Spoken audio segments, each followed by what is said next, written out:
perbincangan pada minggu lepas mengenai sifat tunggal, sifat yang tak ada lawan, iaitulah sifat yang kedua, qalqalah. Ya, sofir kita dah selesai. Ada 3 huruf. Ya, sifat sofir. Ni ya, sifat sofir yang kita bincang, sad, zai, sin. Baik, kita sambung daripada minggu lepas perbincangan kita tentang qalqalah. Ya, qalqalah maksudnya adalah memantulkan suara huruf yang dimatikan pada makhrajnya sampai terdengar tekanan yang kuat. Ya, dipantulkan. Jadi, poin yang paling penting bila kita bincang sifat qalqalah, kena tahu makhraj huruf. Sebab apa? Pada makhraj tersebut, kita akan pantulkan dia semula. Ya, kena faham ya, makhraj huruf qalqalah ni yang 5 ni, ya, qutbu jaddin, ini dalam matan Al-Jazari. Ya, qutbu jaddin. Qaf, ta, ba, jim, dal. Kita kena tahu makhraj huruf ke-5 huruf ini. Ya. Jadi nanti boleh semak balik video kita tentang makhraj huruf. Saya sebut secara ringkas lah. Untuk pagi ini kita bincang semula. Ringkas saja. Yang detail kita dah bincang sebelum ini. Baik. Huruf qaf. Qaf, ya, dekat mana dia punya makhrajnya? Qaf. Ya, qaf dia punya dia punya makhrajnya adalah di bahagian tenggorok. Ya, tenggorok. Ni kita dan dia berada pada bahagian bawah sekali. Di bahagian bawah tenggorok kita ni. Qaf, qaf. Kan?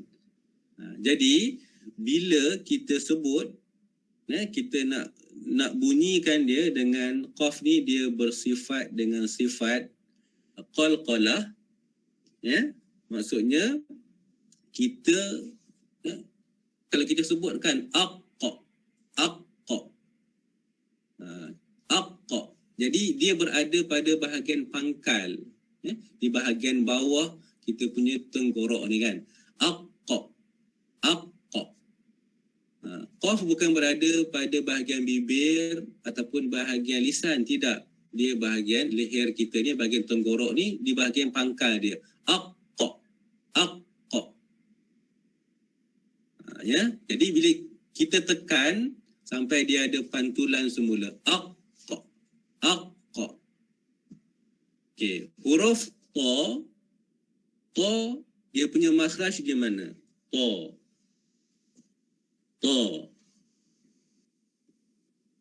Ya. Ta.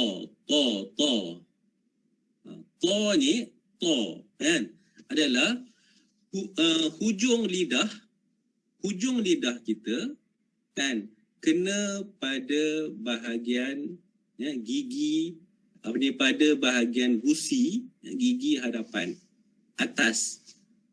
At-ta dan at-ta.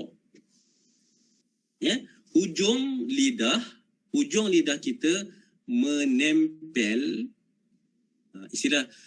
saya guna istilah menempel lah, menempel pada bahagian gusi atas depan. At-ta.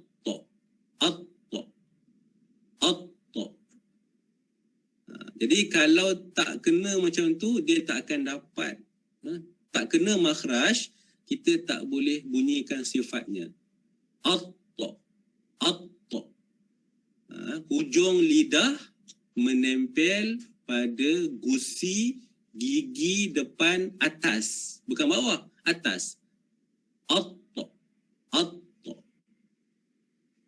Ya, jadi aqqa. Aqqa ni atta. Atta. Baik. Huruf ba. Ba dekat mana? Dia punya makhraj ba. Ba. Ba adalah di bahagian dua bibir. Ab. Ab. Kan? Ab. Ab.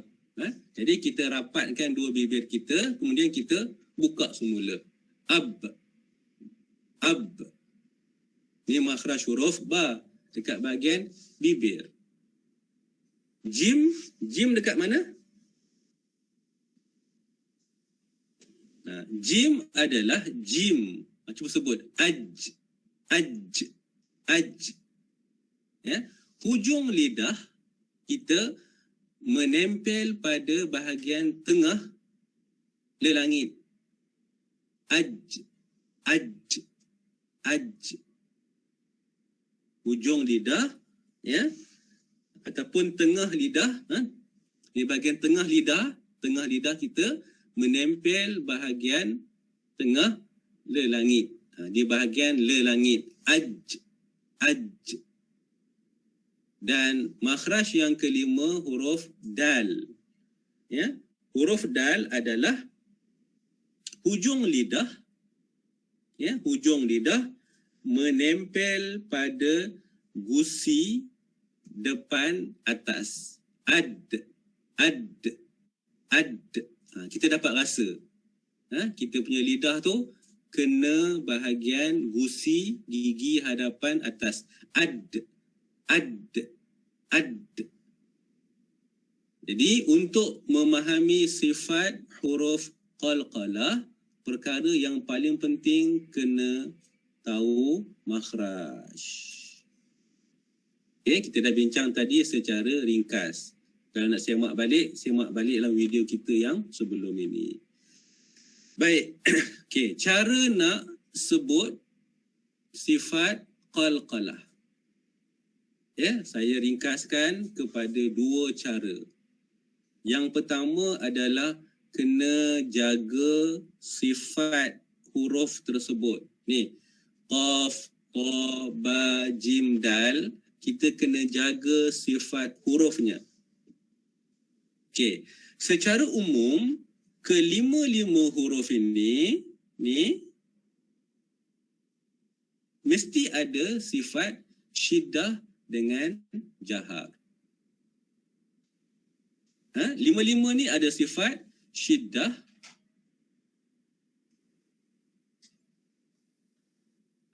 syiddah ni apa?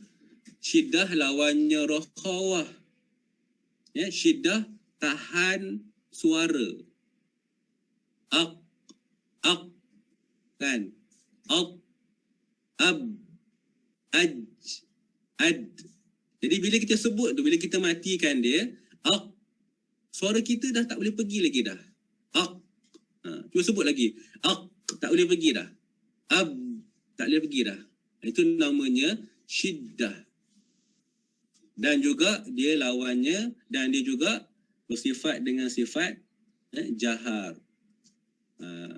Jahar. Jahar lawannya adalah hamas. Hamas ni mengalirkan nafas. Jadi masa sebut qaf, ta, ba, jim, dal ni, kita punya nafas tak mengalir, dia tertahan. Dan kita punya suara tidak mengalir, dia tertahan. Ini sifat yang semua ini ada. Ya? Jadi semasa sebut kelima-lima huruf ni, pastikan kena jaga sifat-sifat syiddah dan jahar. Selain daripada sifat tersebut, kan, huruf qaf ni ada lagi sifatnya. Isti'la, infitah dan juga ismat. Ya. Tapi saya ambil dua yang penting. Okey, satu. Dia jangan bila kita sebut sifat-sifat qalqalah ni, kita tak ada syiddah. Kita baca rakhawah, habislah, tak jadi. Semasa kita sebut lima-lima huruf ni, kita tak jaga sifat jahar, tapi kita letakkannya dengan sifat hamas, juga tak sampai kepada qalqalah. Jadi nak faham syiddah apa, jahar apa, rujuk balik video sebelum ini. Okey, yang kedua, bila kita nak sebut sifat qalqalah, kena pastikan tebal dan nipis. Okey, dalam 5 huruf ini, qaf, ta, ba, jim, dal, qaf dengan ta ada sifat isti'la. Ni ya, qaf dengan ta ni sifatnya isti'la. Isti'la ni baca dengan tebal. Aqqa, aqqa. Ya, aqqa dengan aqqa, tebal. Dan ba, jim, dal sifatnya adalah istifal. Istifal ni dia lawan kepada isti'la. Ab, aj, ad. Dia nipis berbanding dengan qaf dan ta. Ya, isti'la, istifal juga kita dah bincangkan sebelum ini.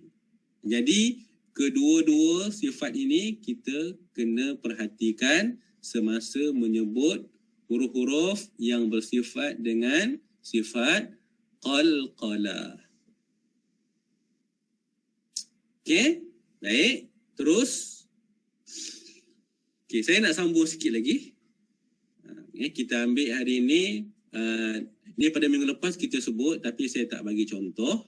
Okey, hari ini kita jelaskan ada 3 jenis. Yang utama, ya, qalqalah sepatutnya ada 4, tapi yang keempat tu yang tak dibahaskan sangatlah, asghar tu. Okey, kita ambil yang pertama adalah akbar. Akbar ni dia apabila huruf qalqalah berada pada hujung kalimah, ya, dan ketika mana waqaf, hujung kalimah dan waqaf serta bertanda tasydid. Ni.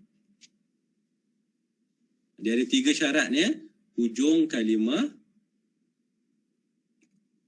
kemudian waqaf ketika waqaf, dan bertanda syiddah. Maka dia jadi qalqalah akbar. Jadi akbar ni yang paling tinggi sifat qalqalahnya. Watab. Sebab dia ada syiddah tu, kita kena tekan, tahan sekejap, kemudian baru lepaskan. Watab. Ya. Tabbat yada abi lahabin watab. Ya. Tekan dulu, tahan, kemudian baru lantunkan, pantulkan. Maka dia jadi akbar. Ataupun ayat yang kedua dalam surah Al-Baqarah, wal hajj. Dia tertekankan dia, lepas tekan, tahan nafas, kemudian baru pantulkan. Wal hajj. Ya, itu jadi akbar. Sebab dia ada tasydid di situ. Dan yang paling tinggi qalqalahnya. Baik, yang kedua adalah kubra. Kubra ni yang kedua tinggi, yang pertengahan. Yang ni ketika waqaf, kan, dan huruf qalqalah berada pada hujung kalimah. Saya bagi contoh dekat sini. Ada 5 huruf qaf. Qul a'udzu birabbil falaq. Falaq. Dia ada pantulan. Falaq. Ya, kemudian ta. Wallahu min waraihim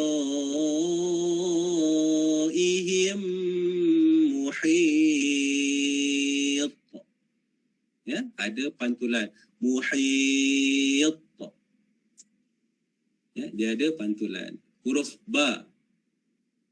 Wa min syarri ghasiqin idza waqab. Waqab. Ada pantulan. Kemudian was-samaa'i dzatil buruj. Ya. Al-buruj. Ada pantulan di bahagian belakang. Huruf jim tu ya. Kemudian huruf dal. Wa min syarrin naffatsati fil uqad. Uqad. Uqad. Sebab tu kadang-kadang kita biasa baca tahlil kan. Hari Khamis malam Jumaat, Yasin dengan tahlil, nak laju semasa baca surah Al-Falaq ni, kita dah tak raikan dah hukum-hukum tajwid, sifat-sifat huruf.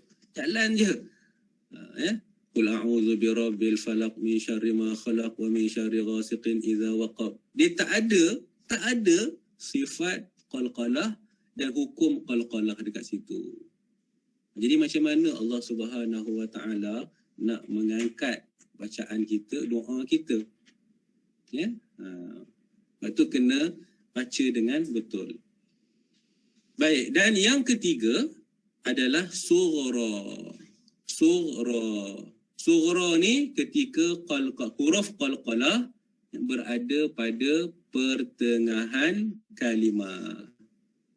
Ya, pertengahan kalimah. Ni contoh yang saya boleh berikanlah. Ya. Fa asarna bihi naq'a. Naq'a, dia tengah-tengah kalimah. Kalla innal insana la yatgha. La yatgha. Ada pantulan. La yatgha. Okey. Wal 'adiyati dhabha. Dhab. Ya, ada pantulan ba. Dhabha. Dhabha. Dan jim, inna ila rabbika ruj. Ruj. Ruj'a. Ruj. Ya? Kalau kita baca kan, kalau misalnya dia terjadi kubra tak apa ke tak? Dia tak jadi kubra, Prof. Yang tengah-tengah ni dia dia akan jadi sughra. Dia tak jadi kubra. Ruj'a terkuat sikit tak apa. Ruj'a. Tak ada. Kalau terkubra dia tak apa kan? Kita boleh kan? Terkubra kan dia. Kena kawal lah. Kita nipiskan sifatnya tu. Mungkin kalau sebelum ni tebal kan, ruj kan. Ruj, kita nipiskan dia. Ruj. Dia ada qalqalah, ruj ni nipiskan dia. Ini kita sughra, insya-Allah. Ya, dia sughra. Kan, inna ila rabbika ruj'a kan, sebab dia duduk pada pertengahan kalimah. Dan yang akhir sekali dal, ni ada typing error kat sini. Fal muriyati qadha. Dia nipis saja. Dia ada qalqalah tapi dia sebab dia sughra sering nipis. Qadha. Jangan tebal pula. Qadha. Tak. Qadha. Tapi ada pantulan di sini. Ya. Ini tentang 3 jenis dan kena tahu tentang sifat huruf qalqalah itu sendiri. Ya. Dia ada syiddah, ada jahar, isti'la, istifal. InsyaAllah kita sambung pada besok.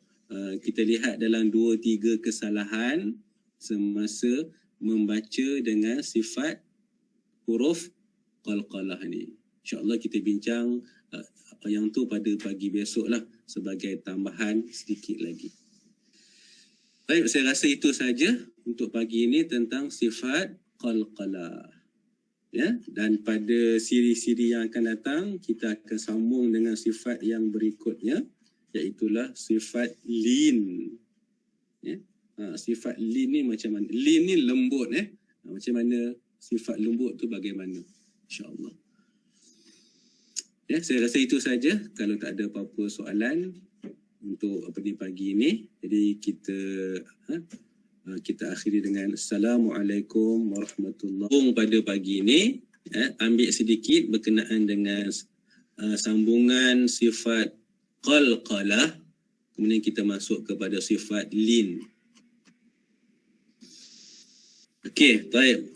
Qalqalah kita dah bincang selama 2 minggu, selama 2 siri. Jadi pada hari ini sebagai penambahan lah, sedikit penambahan mengenai kesalahan-kesalahan semasa membaca sifat qalqalah. Ya, membaca huruf yang bersifat dengan sifat qalqalah. Apakah kesalahan-kesalahannya? Okey, baik. Ada beberapa kesalahan. Yang pertama sekali,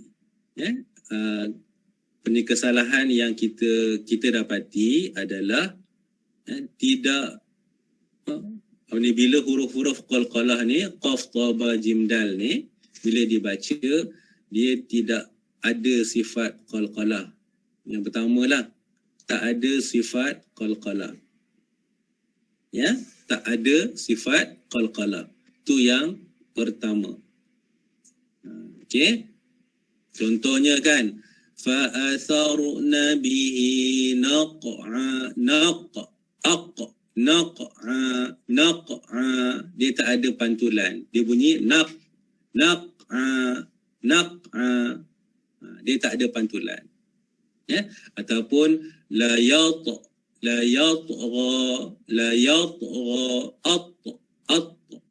ada pantulan tu. Jadi kesalahan yang pertama, tak ada pantulan. La yatgha. Kalau bibir tu huruf yang kita kata ab kan, ab kan, dab ha, dia tak ada, dia tak buka balik. Dia dab ha wal adiyati dabha. Itu tak ada qalqalah. Dia kena ada pantulan dabha.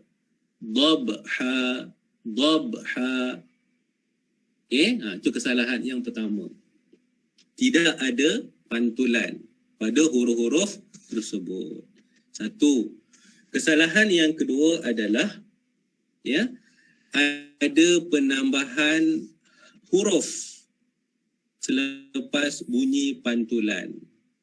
Biasanya penambahan huruf hamzah, huruf alif ataupun hamzah selepas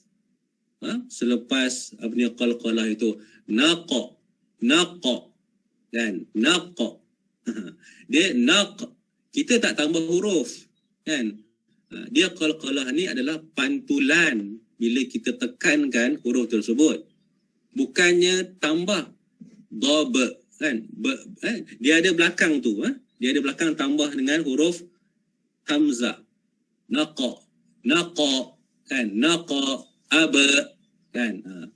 Dab ha wal adiyati dabha, belakang tu kan. Jadi qalqalah dia tak ada penambahan dia adalah pantulan. Ingat tidak ada penambahan huruf, tapi dia pantulan kepada huruf tersebut. Lam yalid wa lam yulad. Ada sebut de kan. Seolah-olah ada hamzah kan. Lam yalid wa lam yulad. De belakang tu. Bukan de kan. Itu buat de kan.